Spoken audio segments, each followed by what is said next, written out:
JP. Whoa. Whee! Better wake up. Whoa. Better shake up, shake up. I wanna wake up. I wanna shake up. So here we are again. So I was sent back home. I no longer had a choice. So this was me. God, I see you. It's okay. All right. You're the boss. I'm just your vessel. Do what you have to do. And that was really my approach. I was a bit heartbroken because I thought that, Kingston would have fit me, but obviously I have work to do here, maybe. And 2016, this was 2016 now, I got a job, getting a little money and stuff and trying to, build life. And I was very excited about my job. I was very excited about the work that I was called to do, and I was excited that I had a job that was very flexible, work from home, manage yourself, Olivia. And like I was no home, and I had the opportunity to refurnish the home and create it in this space. So me and my sister were here, my father had traveled, and we just kind of made it our little space. During this time we were just worshiping God and just doing what God had called us to do. That was still doing it was women of destiny at the time. I think we renamed it then, I believe so. Forgive me, that's a whole story on its own. Nevertheless, my sister and I go church every Sunday, and we felt led to start our YouTube channel called Sisters with Purpose. Right? Look at Olivia then and look at Olivia now. Right? And we would walk in our community and people would be like, I'm watching the YouTube video, I'm like, really, and we got testimonies about us, sharing, and it was just an exciting time in our life. We were very active on Snapchat, and people would follow us from YouTube or follow us on Snapchat and then go to YouTube. And them time they only need 100 subscribers to start earning money on YouTube, and we were earning $1, like $1 and some cents, and it was going. We never really pulled the money from YouTube, but we were seeing that we were monetized, and it's actually true. But because we were ministering, I always believe that when you're gonna do this, like even my husband and I making this decision to do this channel, we should be in good standing. We should not be living like a double life. And that's something we spoke about on the channel, and we spoke to each other about. And I was still struggling with sexual sin. I really was struggling. And so I believe, let me just see if I can recall properly, but during that time when we started, I was celibate. And I think I was probably celibate for a year or so, and it was extremely hard because now I wanted a husband, because we used to talk about celibacy on our channel and pursuing God and staying committed to what God has called us to do and staying pure. But there were still openings for conversations. I was still interacting with persons that would lead or may lead to sexual sin, and it just never feel right. And over time, without even having a conversation with my sister, we stopped putting out content, and it was because of me, of where I was. And I was like, okay, God, I need you to do what you want me to do, and try my very best not to fall. And so I really started pursuing God. My sister bought me a Bible. We started studying all of these things. And I remember I said, I want to be an example for other young women, not only those that I serve in the women's group, but also the women in my community. And so I made the decision that I wanted to become a festival queen. and that required me positioning myself.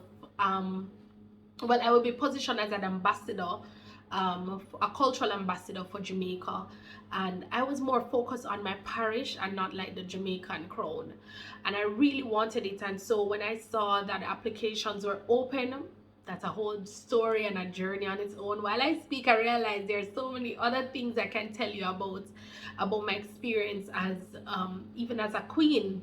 Yes, I ended up winning. I won because I knew that God was calling me to that. I actually knew that this was something that he wanted me to do, because when I applied, I was the first applicant in the western region. So I was still working with the sales company at the time.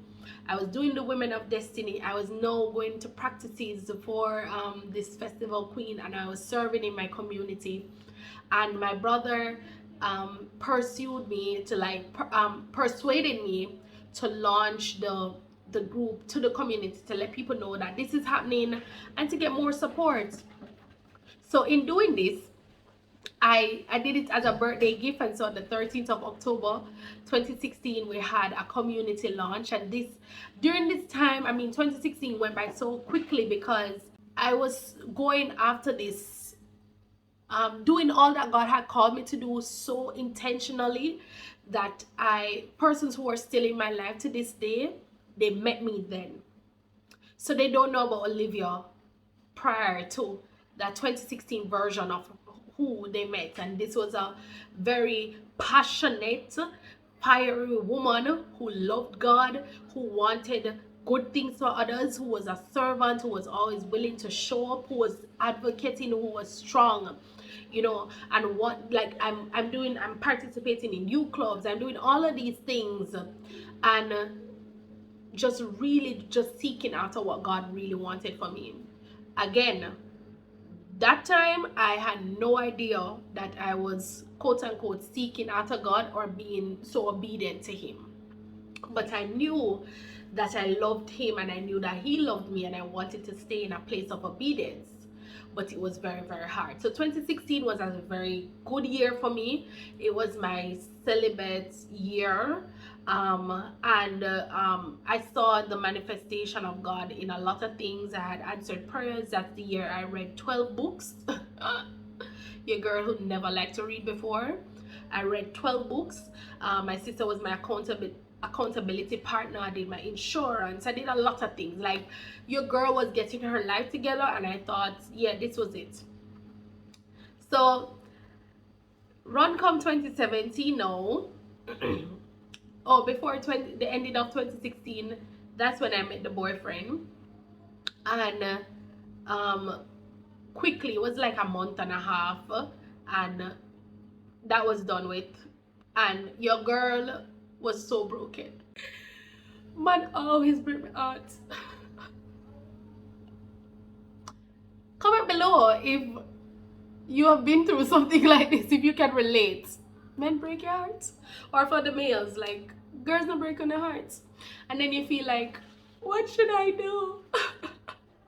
And remember, I was coming from a place where I am growing in God. I didn't feel like I was a baby Christian, but this 1.5, like probably 6 weeks relationship really did tear me up. I never bathe, I never eat. It was very bad, very bad. And so again, because of that, your girl went before God. But this time, quick and fast, I was distracted by another man. And that is when the videos for Sister with Purpose ended, because my sister did not like this one.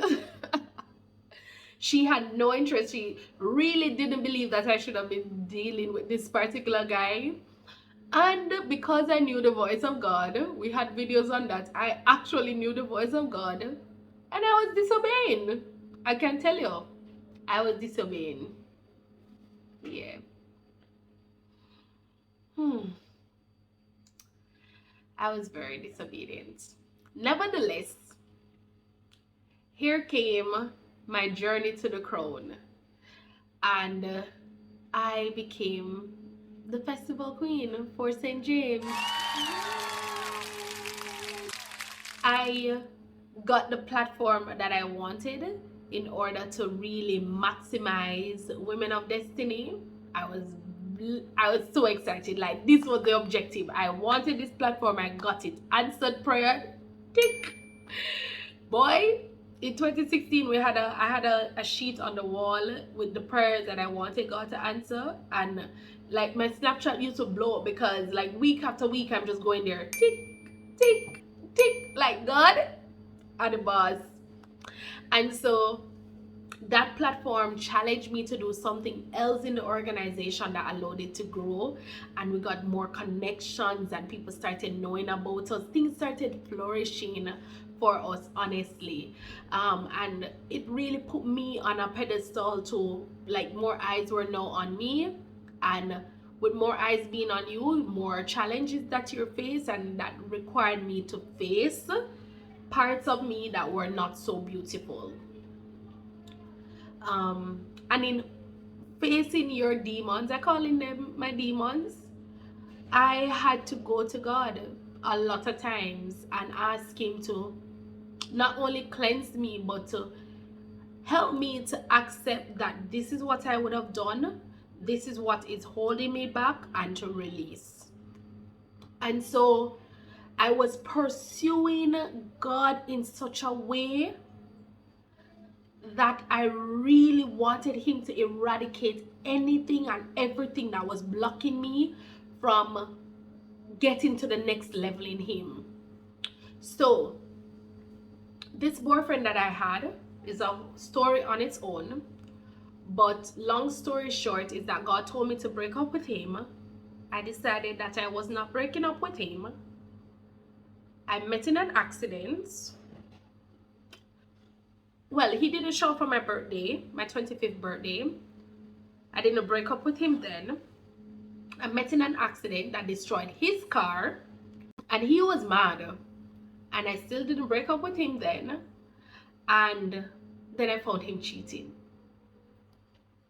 And your girl knew her worth then. And so she's like, okay, toodles, bye-bye. I never cry for long, honestly. I was not torn up. I knew that God was telling me to get out. But during that relationship, one thing that really came from it is that he knew that I was hearing from God. And so whenever I said God told me this, he would always tell me, like, encourage me to do that. And I remember I had quit the sales job that I had to work for another company. And because I was doing the festival queen things and I was required to be away from work. Oh, actually, I was required to be away for like 2 weeks. And I just got this job, and she said, yes, everything was okay. And I went ahead, and after completing the whole competition, the following day when I was driving back, I stopped at the office, and well, she kind of called me and told me that I'm fired. So I got fired from that job, and that was like 1 month working with her.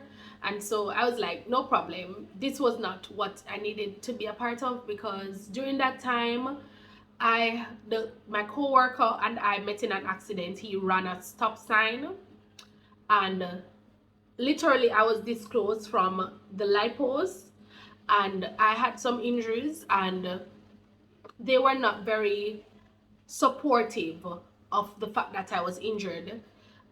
Long story short, God always vindicates, and so insurance company, they pull through, lawyer, they call me, and me get money from that. Like, I didn't even have to pursue that. God gave me that. So that's a whole thing on its own. Like, I have so many testimonies of how God always worked things out on my behalf, because you will hear a lot. I'm his favorite. Best believe I'm God's favorite child. Anyways, they fired me from that job, and so I was now without an income. I was still doing Women of Destiny. I'm now the festival queen, and I asked God, what should I be doing in this season? I knew I didn't want to be a medical technologist. I knew that I loved the work that I was doing with Women of Destiny. I really loved it. I did not understand how to do it that well, but I really loved that work. And so I just went head into focusing on Women of Destiny. And during that time, I remember while I was driving from Kingston, I went to an event, We Inspire Women events, and I think that one they're talking about being bold enough. And I had applied for a job with the government, and I didn't get any contact. They didn't contact me, or I wasn't shortlisted or anything. But for some reason, when I applied for that job, I felt like that job was mine. And so while driving back, I was praying, I was saying, God, like, whatever. And he said I should go for that job. Go to them and let them know that that job is mine. And I mentioned the boyfriend because I told you that he was very encouraging during that time. And I remember I drove from Kingston. It was raining, and I passed my home and I went to his home. He didn't know that I was coming. And I told him, I was crying. I was like, I really feel like this is what God wants me to do, and I'm going to go there tomorrow. This was like a Sunday evening. I told him I was going to go there tomorrow. And I'm sharing a bit more detail on this story because it's very it's very pivotal in what happens in the later part of my years, And so the Monday morning, I went and I printed my resume. I got into my car. Oh, by this time we were sharing one car. Were we? I believe so. But he had asked me to do something for him. I think something with his friend. I dropped off his friend, and then I went to the office.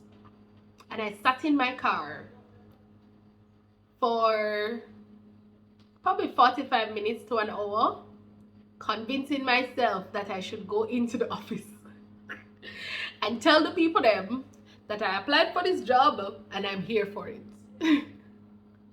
Of course, I didn't really say it like that, but that was the intention. And I went in, I spoke to the manager, I really sold myself that, I was more than equipped to serve in this capacity and I wanted this. And she said, I'm sorry, you don't have the bachelor's requirements. And I said, but that doesn't change anything. I am teachable. That is what you go to university for.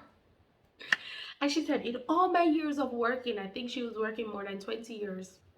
And she said, I've never experienced anyone coming to ask why they weren't hired or why they didn't receive a call back. And because of that, I'm going to connect you to the director of HR and you can do whatever you want then.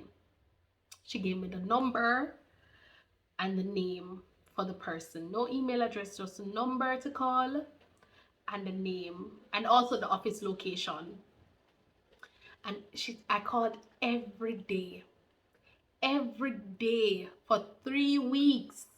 And I remember I have to go through her assistant to get to her, and I never got to her. She's never available. She's always in a meeting. She's always this, always, or you get a call back. I never got a call back, but I called every day for 3 weeks until I remember, by the way, I'm not working, none of money, okay?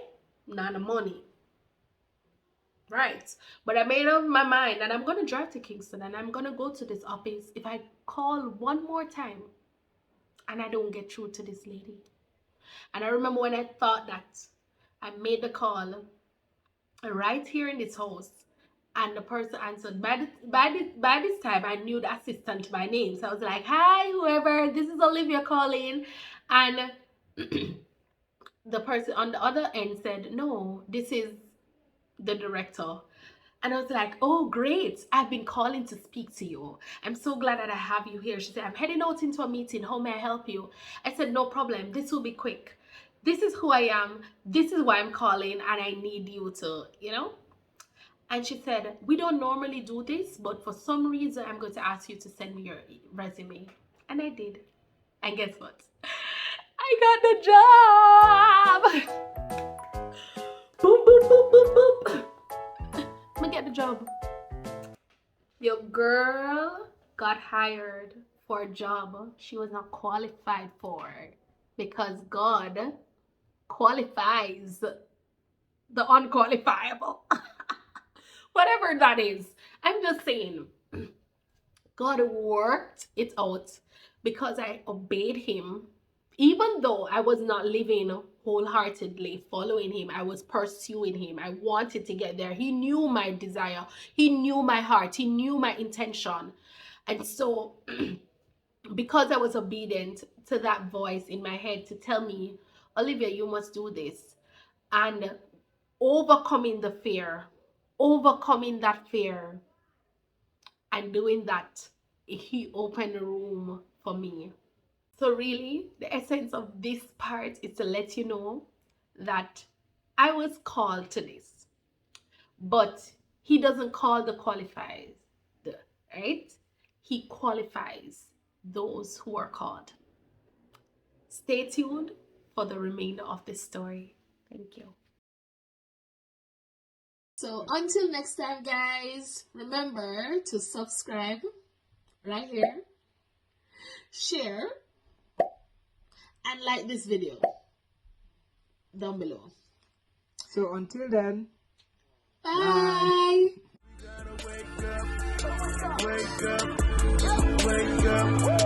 Wake up.